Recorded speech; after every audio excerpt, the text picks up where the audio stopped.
पहलगाम आतंकी हमले को लेकर बड़ी जानकारी ये मिल रही है। हमले वाली जगह पर 7 आतंकवादी मौजूद थे। 4 आतंकवादियों ने हमला किया था।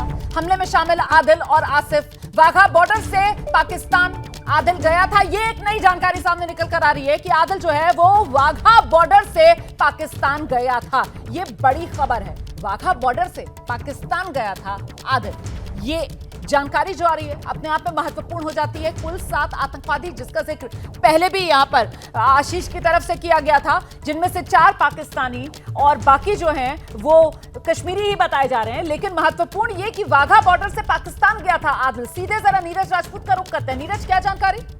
देखिए रोमाना, ये जो शख्स है जिसकी सीसीटीवी फुटेज है ये आदिल है। ये आदिल गुरु के नाम से जाना जाता है और इसके बारे में कहा गया था कि ये वाघा बॉर्डर के जरिए जो पाकिस्तान गया था। हालांकि किस कारण से गया था इसने ये बताया था, लेकिन ऐसा लगता नहीं था। लेकिन अब ये जानकारी मिल रही कि ये वापस लौटा, यहाँ कश्मीर में लौटा। तो ये ट्रेनिंग करने के बाद या रणनीति कुछ बनाने के लिए, टैक्टिक्स बनाने के लिए, कॉन्स्पिरेसी रचने के लिए ये वापस लौटा है। तो इसको भी माना जा रहा है कि ये भी इस कॉन्स्पिरेसी में शामिल है जो कि पहलगाम में अटैक हुआ है। मतलब ये जो आदिल है ये भारतीय ही है और ये पाकिस्तान गया था और पाकिस्तान जाकर इसने ट्रेनिंग ली। मतलब सीधे रास्ते से ये पाकिस्तान गया, वहां जाकर इसने ट्रेनिंग ली और फिर वापस भारत आया और फिर ये हमला। ये कह रहे हैं? हाँ, बिल्कुल सही कहा आपने रोमाना कि ये आदिल जो नाम है जिसका शख्स का, ये अटारी वाघा बॉर्डर जिससे हम लोग जा सकते हैं, पाकिस्तान एंटर करते थे पहले 2018 में, उससे ये गया था और लेकिन उसके बाद से वापस नहीं आया। अब हाल के दिनों में ऐसी खबर आई थी कि ये वापस लौटा है। तो इसकी उस वक्त की ये तस्वीर है।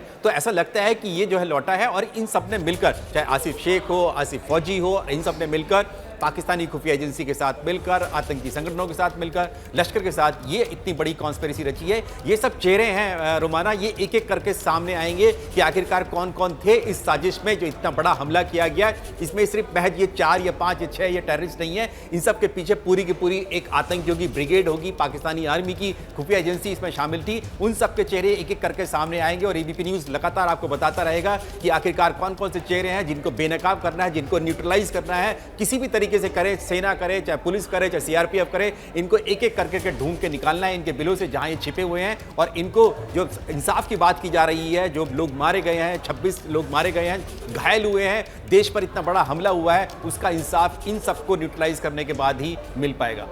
ये बड़ी बात आप कह रहे हैं। वाकई में ये साजिश जो है बड़ी है, साजिश जो है गहरी है, लेकिन धीरे धीरे कर इसकी हर परत जो है वो खुलकर सामने रहेगी। और देख लीजिए आप, अभी से इन आतंकवादियों की तस्वीरें जो है वो सामने आ चुकी हैं। इन आतंकवादियों का पूरा काला चिट्ठा, इनकी पूरी की पूरी जो क्राइम की कुंडली है, धीरे धीरे कर वो भी सामने आने वाली है। और इस बीच ये तस्वीर आप आदिल की देख रहे हैं जो वाघा बॉर्डर के रास्ते पाकिस्तान गया था। पाकिस्तान जाकर इसने वहां ट्रेनिंग ली थी और वापस हिंदुस्तान लौटकर ये पहलगाम को दहलाने का काम जिसने इसे पाकिस्तान से घुसपैठ कराए आतंकवादियों की मदद के साथ किया।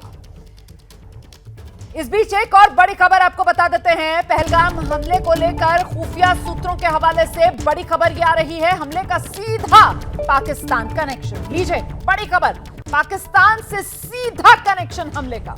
मुजफ्फराबाद और कराची से हमले के तार जुड़ रहे हैं। पाकिस्तान से आतंकवादियों को मदद मिली। पीओके के कैंप में आतंकवादियों को ट्रेनिंग दी गई। बड़ी खबर है, सीधे मुजफ्फराबाद से, कराची से अब इस साजिश के तार जुड़ रहे हैं। पीओके में आतंकवादियों को ट्रेनिंग दी गई। आतंकवादियों के पाकिस्तानी हैंडलर्स के नाम का भी अब खुलासा हो रहा है। आशीष, ये परतें खुलती जा रही हैं।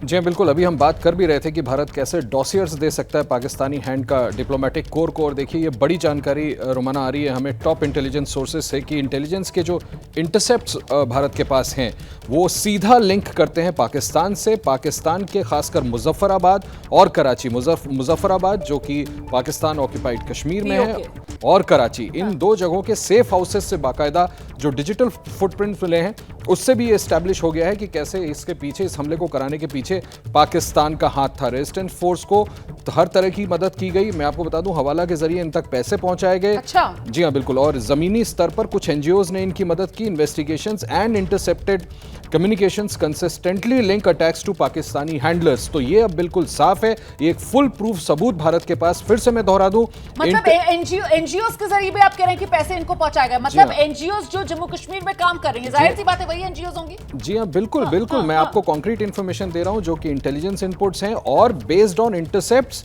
And digital footprints.